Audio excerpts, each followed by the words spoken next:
Hi, this is Alexis Dubief with Precious Little Sleep, and this is the Ask Me Anything live edition for babies aged 3 to 12 months. There was a lot of great questions, and I don't think I'll have time to capture all of them, but I tried to collect the ones that I felt were more generally applicable versus ones that were very, very specific to like one individual's circumstances.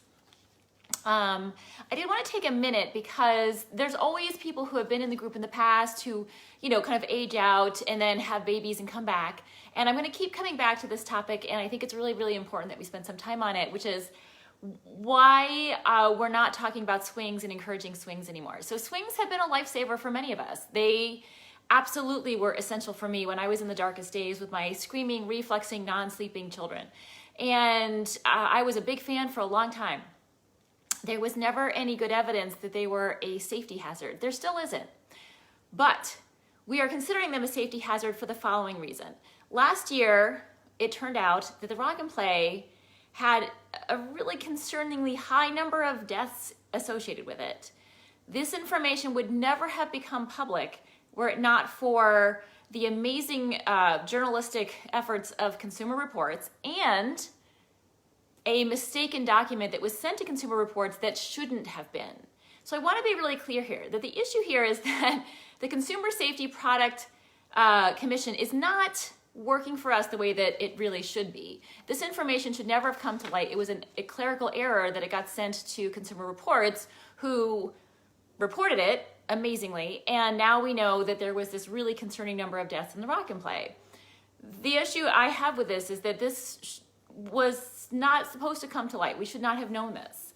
That is highly concerning. What we've really learned is that the ability to report on infant injury and death is not really happening the way it should, and that the risks of products are not being properly tracked and communicated to parents in the way that they should. The result of that is I am not encouraging swings, and so if you are a returning parent who has been around in the past and has come back to the group, welcome, congratulations on the new baby, but we're going to continue to talk about how swings are not safe for sleep. And I'm really kind of discouraging of kind of any new tech, really. And the reason is because of how things played out with the Rock and Play and what we learned about the lack of accountability, the lack of reporting, and the lack of transparency with new products and infant injury and death.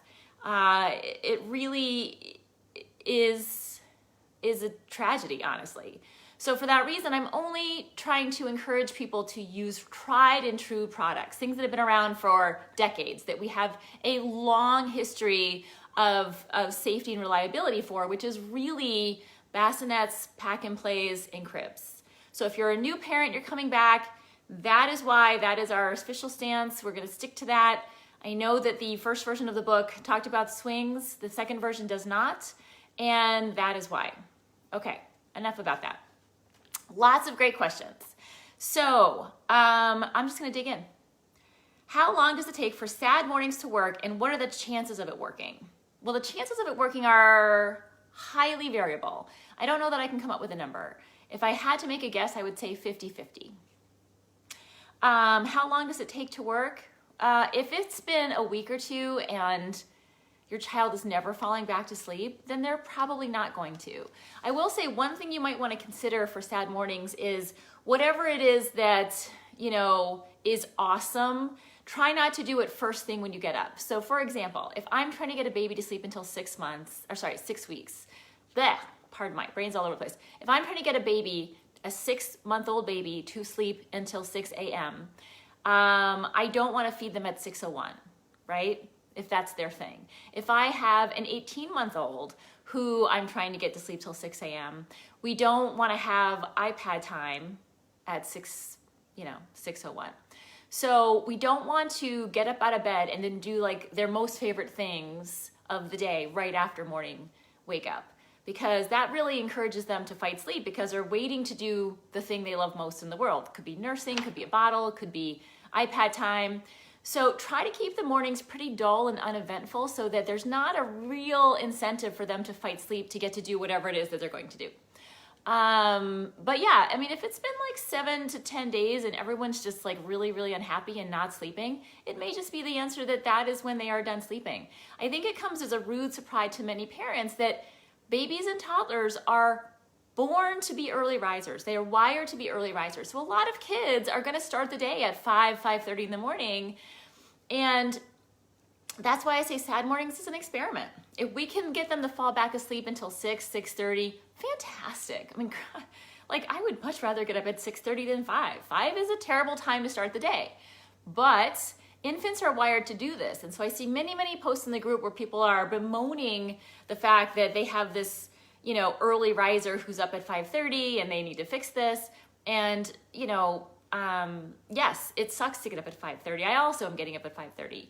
But it is also a normal and reasonable time for many babies to get up. So you try sad mornings to go, if we remove all the reinforcement, we remove all the fun of getting up and starting the day, are they able to fall back asleep? For another half hour, 45 minutes, maybe an hour.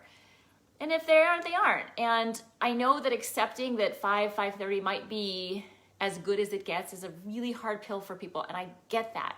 I am not an early morning riser. I also don't want to get up at 5:30. But how many weeks and months of angst and tears and stress are you going to put into it before you go, this is where our child is today? So 50-50, probably. Okay, wake windows for short nappers. If a 4-month-old is taking 30-minute naps throughout the day, should each wake window be slightly shorter than is what is usually suggested? All right, there's more questions. I'm going to come back to those. Typically, no. So any sleep, even short sleep, blows out your sleep drive. It evaporates.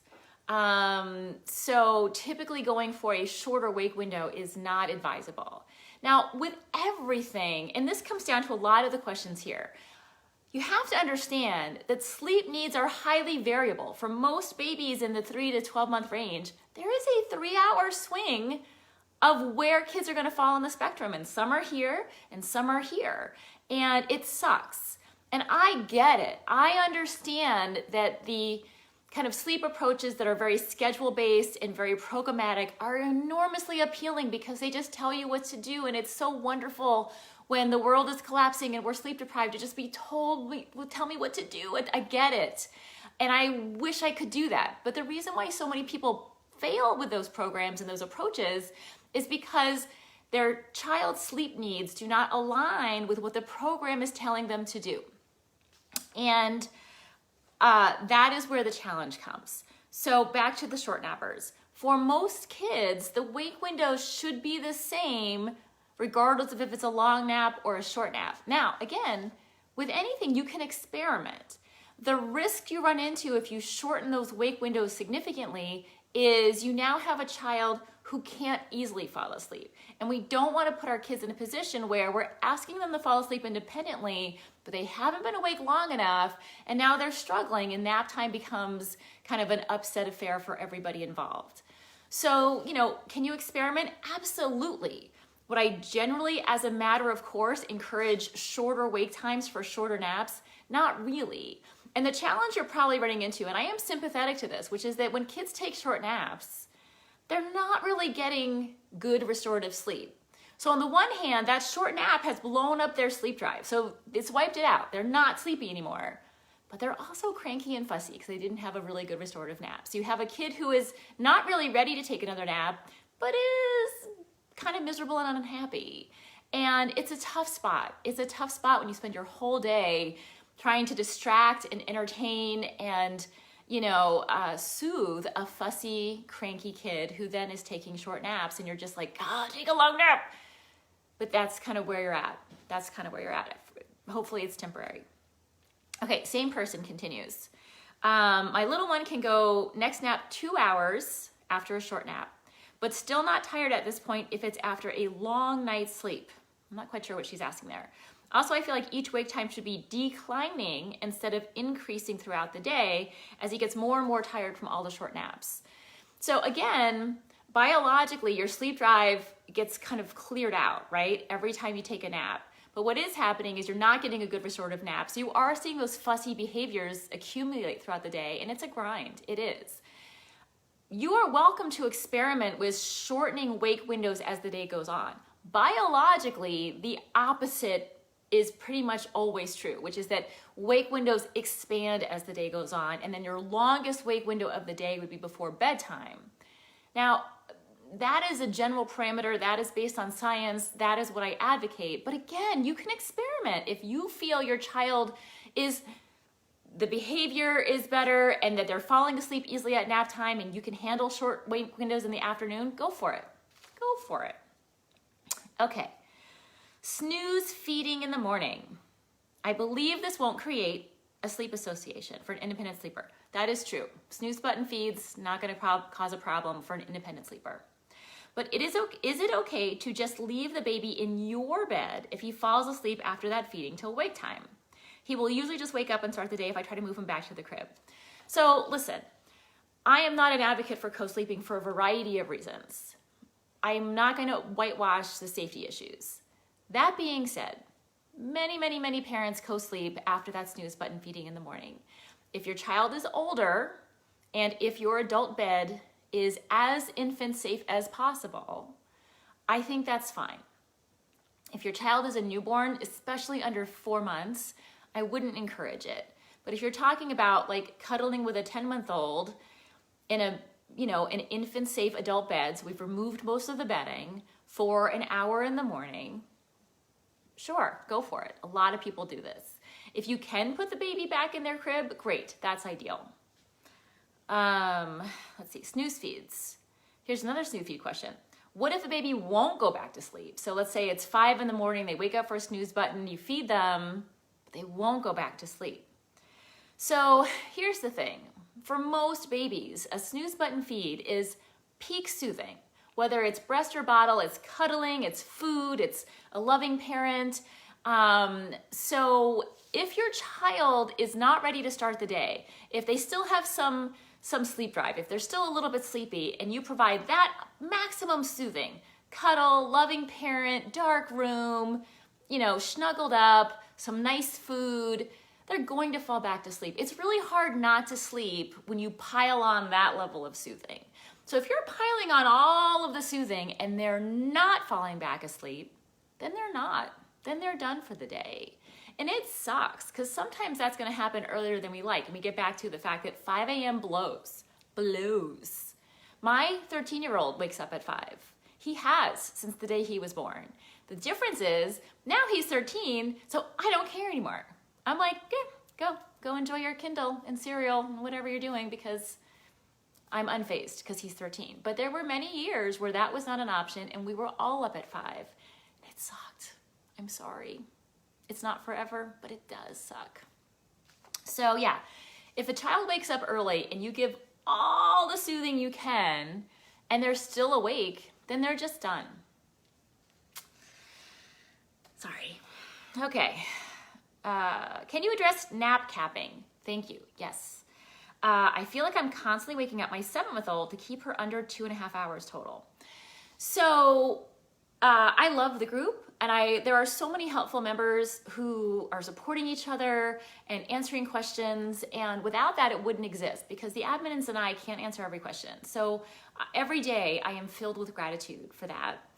However, as a result of that, there are definitely some things that have sort of taken off in the group as a thing that are not necessarily things that I would advocate for if I were working one-on-one with a family as often as they sort of pop up in the group. And one is the group has become, as a culture, as a group of people, very pro capping naps all the time.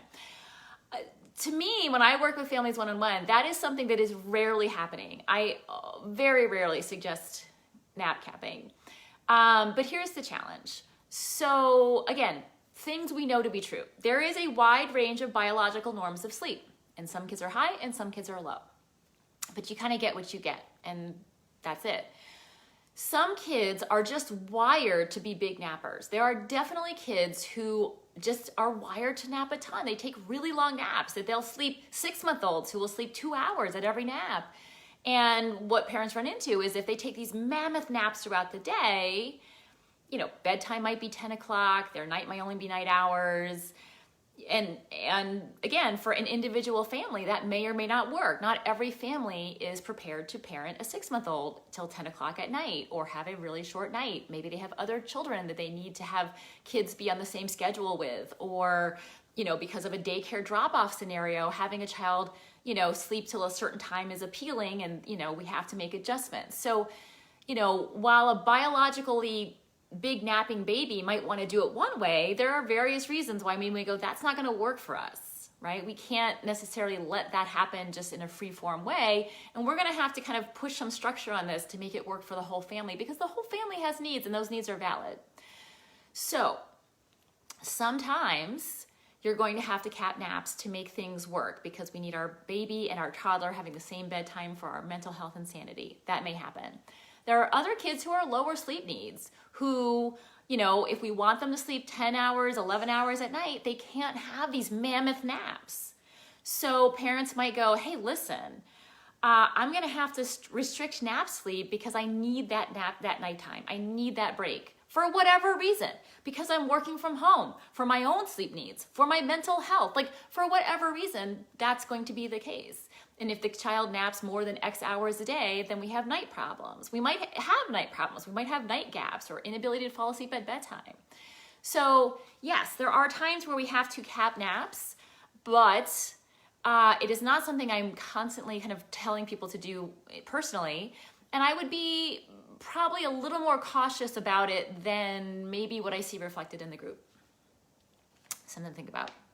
Okay, how do you handle separation anxiety and short naps as a result? So first of all, as the parent of a child who struggles with clinical anxiety, I want to say that I hate this term, because what separation anxiety is not anxiety. So just taking a step back, right?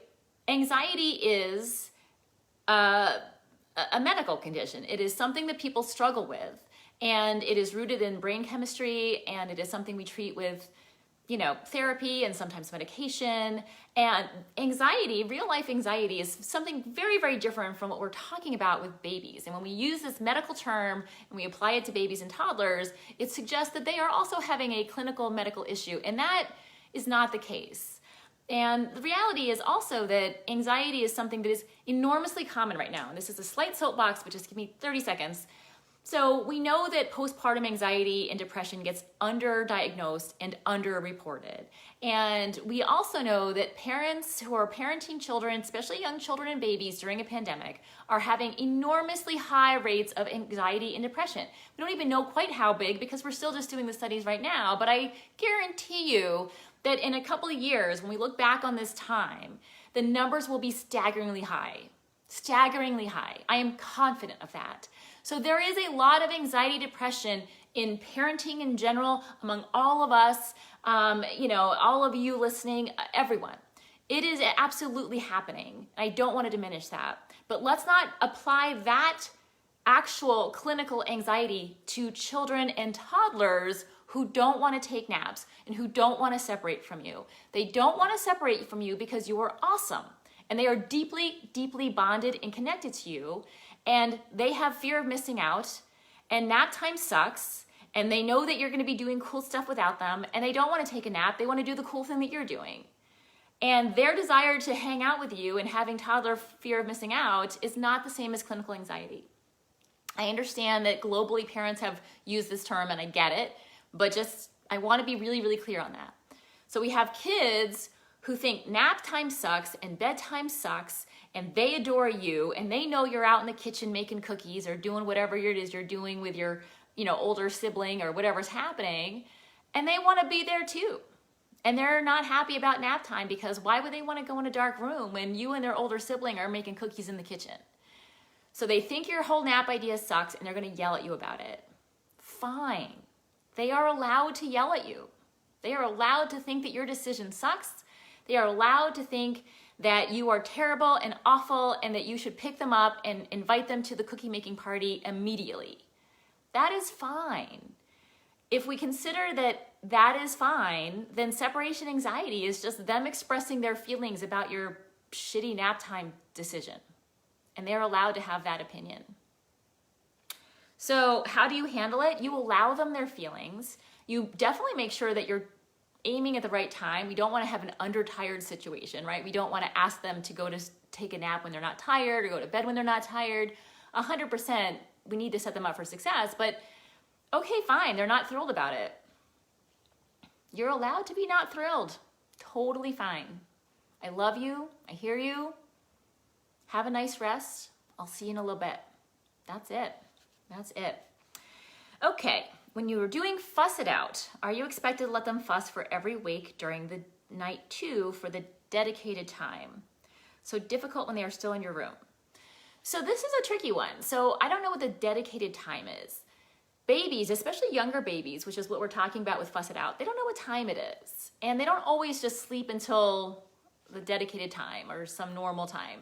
If your child has been enormously regular, let's say like always waking to feed at 2:17 on the dot, then great. Now we have a pretty consistent thing we can kind of aim for. But if your child's been waking up like boop, boop, boop, boop, boop, boop, boop, and getting fed boop, boop, boop, boop, boop, boop, boop throughout the night, it's a little trickier. So I think that, you know, it depends. My answer is it depends on the situation.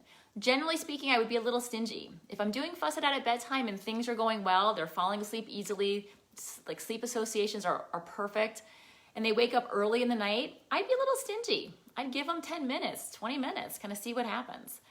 If they're still awake, okay, fine, we do a feeding.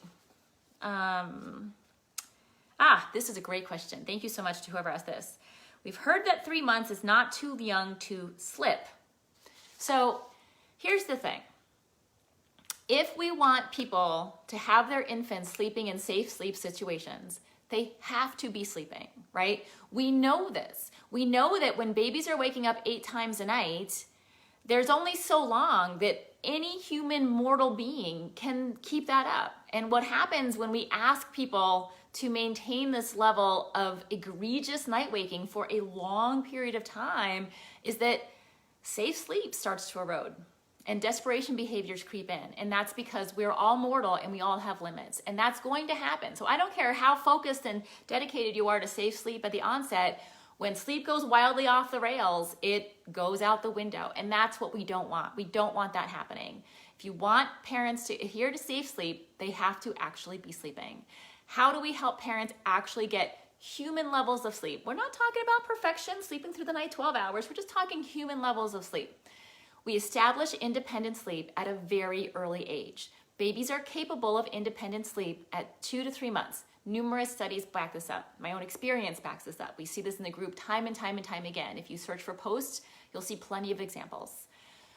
So, at 2 to 3 months, you have a lot of options. It does not have to be slip.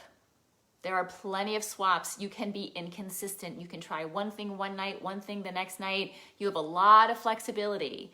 So I would encourage you to really consider, do we have to do swap? And if you've come to the mindful decision that you do, then I fully support that. I fully support that. So then she goes on and says, does this need to be cleared by a pediatrician?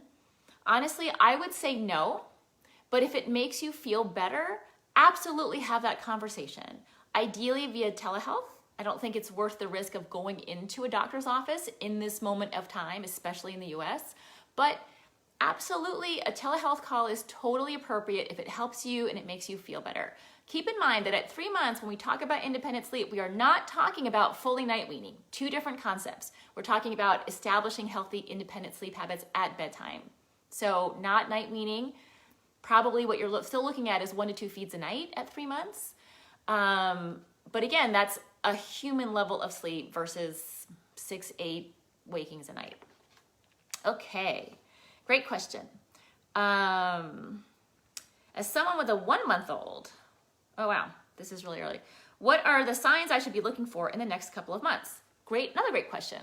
So really there are a couple of things we're looking for. One is, 1-month-olds don't have a well-developed circadian rhythm. They are napping around the clock, which means nights are a hot mess. You're gonna have big gaps at night where they wake up for a feeding at 1 o'clock and they don't fall back asleep until 3 o'clock. And then, so sleep can be all over the place, and we have we consider them gaps, but they're not gaps per se. They're just simply a 24-hour nap pattern where you have wake, sleep, just around the clock. So the signs we're looking for is the night gaps close. We have maybe lots of waking, but they're not awake for 2 hours, 3 hours in the middle of the night. The second thing we're looking for is sort of a consolidation around when the bedtime is. And it may not be the same time every night, but it shouldn't be wildly mysterious. So maybe bedtime is somewhere between 8 and 8:30, maybe sometimes 8:45, but somewhere in that zone. It shouldn't be swinging within a 2-hour window. It should kind of have a narrow band. So no longer have wildly long gaps at night, somewhat consistency around when bedtime is, and bedtime should be preceded by the longest stretch of wake time during the day, and it should be followed by the longest stretch of sleep during the day.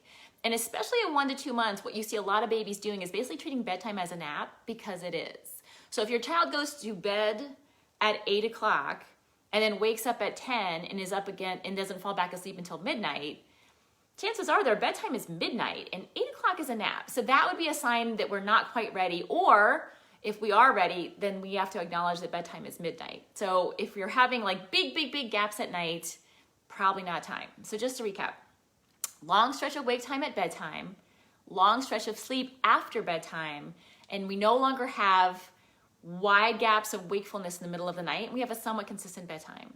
Once those things click in, which tends to happen around 2 months, give or take a little, you're ready to work on independent sleep. And again, as I mentioned, you have a lot of tools at 2 months, 2 to 3 months. You have a lot of tools. You can be flexible. You don't have to be consistent. You can try it one way, one night, try one thing the next night, and that's totally fine. So it's a wonderful, wonderful time to make that pivot.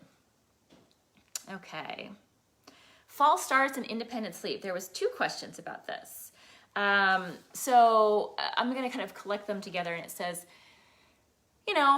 falling asleep independently, younger babies, 4 to 8 months, and waking up shortly after bedtime. Let's see. They're waking up 30 to 45 minutes in. So when sleep drive is, Pearl says 10.5 month old, fell asleep independently at 4 months. Awesome job, Pearl.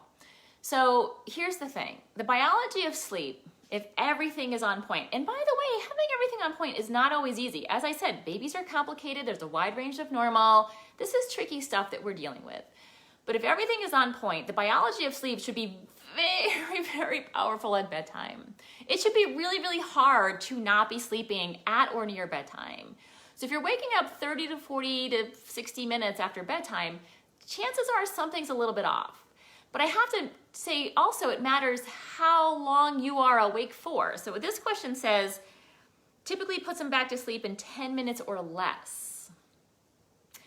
I wouldn't call that a false start. So if you're waking up after bedtime for 5 to 10 minutes, that's just cycling through light sleep and vocalizing. And I know it doesn't feel like vocalizing. I mean, I know the term vocalizing sounds really minimal compared to what we're talking about, but it really is, from a sleep hygiene perspective, is not a problem. The doctors would call it vocalizing. They're cycling through light sleep and there's some vocalizing. If it's 5-10 minutes, it sucks, but like your child's half asleep, probably not even fully conscious, and it happens. To me, a false start is a real awakening, which would be going to bed at bedtime and then waking up 45 minutes later for 30 minutes, like a long period of time, not 5 to 10 minutes. That to me is a false start. And typically speaking, it is a sign that you need more wake time before bedtime, even if that wake time seems too long. So if your bedtime is on point, 2 things are happening. You fall asleep and you stay asleep. And if one of those things is a struggle, the falling asleep part or the staying asleep part, chances are we need to extend wake time a little bit. If our wake time is already perfect and pushing it farther results in a huge exhausted meltdown, then we start looking at sleep associations and going, are they 100% awake, or are we trying to cut corners and go to drowsy but awake? Is there a pacifier in play that's falling out? What's going on with the routine, and what can we modify there, because there's some kind of lingering problem. And those little problems can be real tricky. I am not judging. It is not, none of this is obvious. Okay. Short naps. 8-month-old takes 2 naps a day, still falls asleep independently, but still wakes up every 4 hours, so twice a night. How do I get this to end? Again, I don't know what's happening during those wake ups. If it's feedings, it's time to wean off at least the first feeding, if not both, right? That's a personal decision at 8 months, but definitely 1, maybe 2. If there's something else going on, like let's imagine they're waking up and falling back asleep within 10 minutes, that would fall back under that umbrella of normal vocalization. You know, is there a lingering sleep association? Is there a schedule issue? I'm not sure, but if it's feeding twice a night at 8 months, absolutely time to wean. When you're ready, go for it. Let's see. Oh, this is really common. So these are parents with older kids who have babies also. My 3rd son has to go to soccer practice, swim lessons, drop off and pick up brothers to from school. He is almost 9-month-old. Falls asleep independently, sleeps through the night. Huzzah. How can I nap train if schedule can't be consistent? Look, that's just life with older kids. The nap schedule does not have to be consistent to also have independent sleep. So there will be some car naps. That's the nature of life. There's gonna be some car naps because you have a 9-month-old and you have older kids and they have to go places. So car naps will happen. And oftentimes those car naps will be short naps, right? Because you'll like get home from school drop off and then, you know, at 9 months, they're not gonna typically take a big long nap. You can't transfer them to the crib. They're gonna wake up as soon as the car shuts off. So there will be some short naps, and that's just life with a big family. When you have naps at home, those naps should happen in the crib. And does it take a little bit longer because he's a 9-month-old now? And, you know, yes, it's going to take a little bit longer. Does having a consistent schedule help? Yeah, but it's not essential. So some days you're going to have a car nap in the morning, and then let's say the home nap's going to happen earlier than it might otherwise be because of the short car nap. Okay. Other days you don't have to go anywhere. Maybe the naps can happen on a better schedule. All naps happen in a crib. Great. That's just how life is going to be. That's how life is for younger siblings. They have to kind of get drug around by the older kids, and they adapt. They adapt. They're amazingly adaptable. Okay. After slipping for the last night feed, early morning, so probably a snooze button feed here, for how long can you expect baby to wake and cry for extended periods of time? Ooh. Well, I think it depends on what time we're talking about. But I will say this. She goes on to describe the bedtime routines. We have a snooze button feeding. We're trying to wean off of it. We're not having much success. Then she says, bedtime routine is diaper, jammies, zippity, passy, books, lights out, crib wide awake, spits out the passy as soon as they get into the crib. So longtime PLSers will know where I'm going to go here.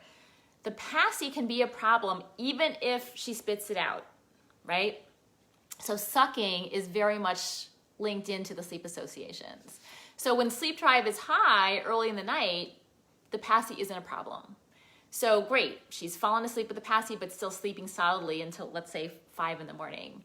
When sleep drive is low, that's when those sleep associations can cause a real problem. So for me, the first step would be, if we're trying to get off a snooze button and things aren't going well, ditch the passy at bedtime for the entire routine. Don't use it at all. Not during books, not when she goes in the crib, no passy. Alternatively, if you really feel like that's a bridge too far, I mean, it's not, we can get rid of the passy, but if you really didn't want to, try offering it in lieu of a snooze button at 5 in the morning. If you pop the passy back in, does that solve the issue? If it does, at 7.5 months, we could start looking at the passy ball pit where we put like 5-6 passies in there and really coached her on self-serving with the passy, and maybe it's not a problem. What is the most common time? Okay, a lot of questions on nap transitions, going from 3 to 2, 2 to 1, etc. What is the most common time babies change to 2 naps? Is it age related, or does it just gradually decreased sleep needs, increased wake times? Is there more of a reason other than that? Do you switch at a time? No, I don't switch at a time. So to me, it's not like, oh, it's your 6-month birthday, time to make the change. It's really based on a couple of things.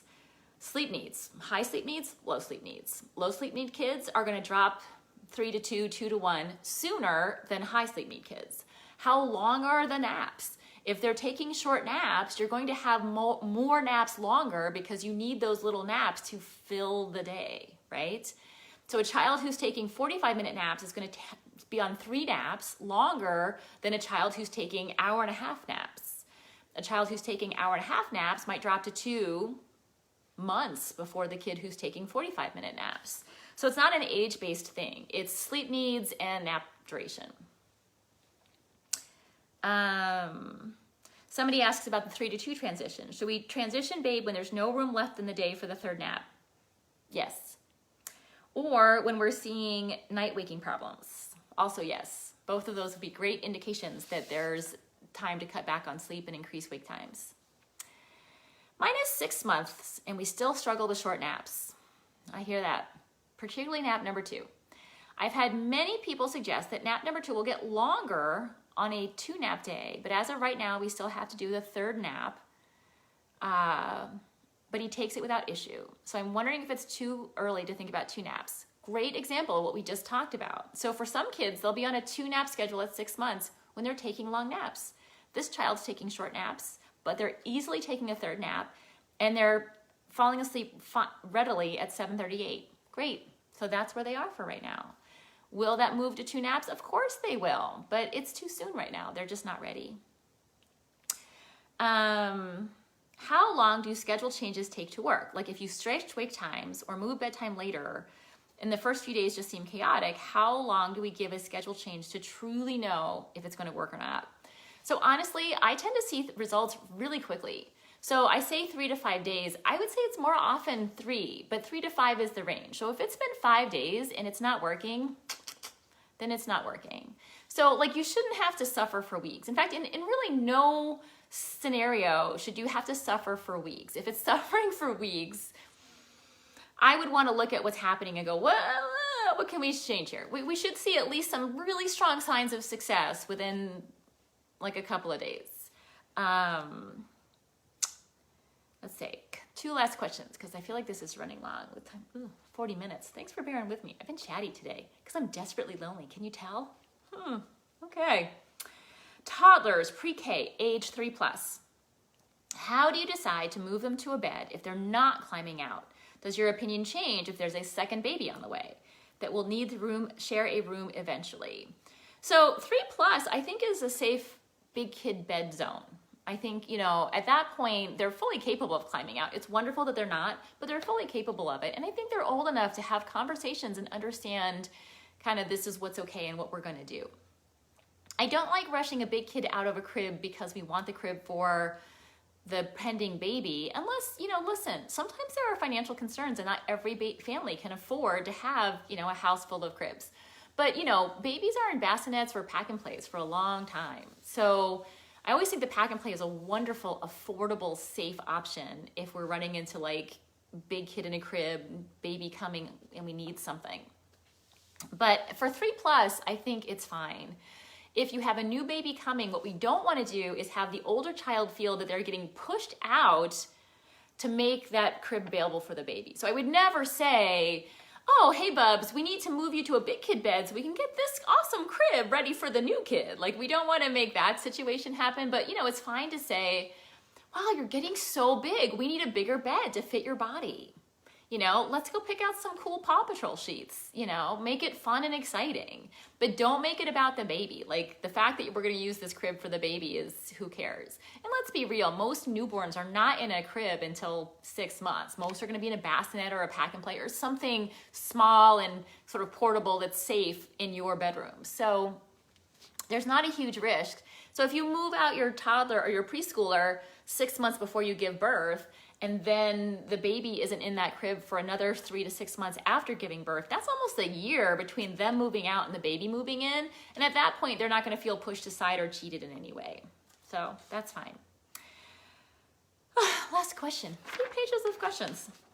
Quick question. For babies 6 to 12 months that have been sleeping independently for a long time but still struggle with night waking.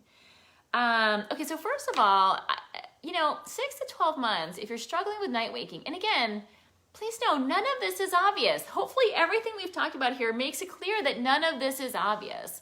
Sleep needs vary wildly. The programmatic nap programs that are so popular, and I get why they are popular, are not based in reality. So you end up with this bell curve. And people in the bell curve who are kind of in the averages will be fairly successful with them, but the rest of us on the outside of the bell curve will struggle. So I have made the mindful decision to be based in reality, to say, yes, it is a little messier to have to sort these things out, but that's going to be the reality for everyone, versus saying, here is a fixed schedule that will work for the people in the bell curve. I understand why the bell curve approaches are appealing, but that's where we are, is that it doesn't reflect the reality for everybody. It reflects the reality for these people. So if you're struggling with night waking at 6 to 12 months and it doesn't bother you, then that's fine. If it bothers you, this is a solvable issue. And I would say this is something we can sort out.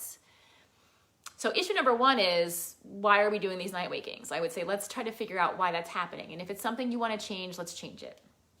The question then goes on, is it a terrible idea to take weekend trips with sleep in unfamiliar places, bound to ruin everything? So listen, I feel very strongly about COVID, and I have major concerns. I live in Vermont, which is basically the best place to live in the whole US right now, maybe like us in Maine. So, but I look at what's happening elsewhere, and I would be really, really cautious about travel right now. I would really consider, is this something we can safely do? And if so, how? And what is that going to look like? Because the last thing I want to do is put your 6-month-old infant in a position where they're going to be exposed to a significant disease. I will tell you, my husband is doing COVID research, so we are waist deep in this at all times. And that is just something I would really kind of raise the flag about, especially right now when most of our travel in eating and activities are going to be moving inside. The outside opportunities are starting to kind of compress a little bit. So the one thing I would just say is really, really thinking about travel right now from a safety perspective, and for infants, especially kids under 1, that to me is a bigger red flag than anything else. Now, let's assume that you have a way to do this safely. You've got an Airbnb, you're gonna bring your own groceries, everything's wonderful, and you're just trying to do this because of your own mental health, because we've all been stuck inside for 100 years. Then the question becomes, travel with babies, yay or nay? And I think, again, like anything, is the sleep disruption that will probably come because babies are terrible travel companions worth the mental health benefit of going someplace? And if the answer is yes, then go for it with my blessing. Like, listen, this is a hard time.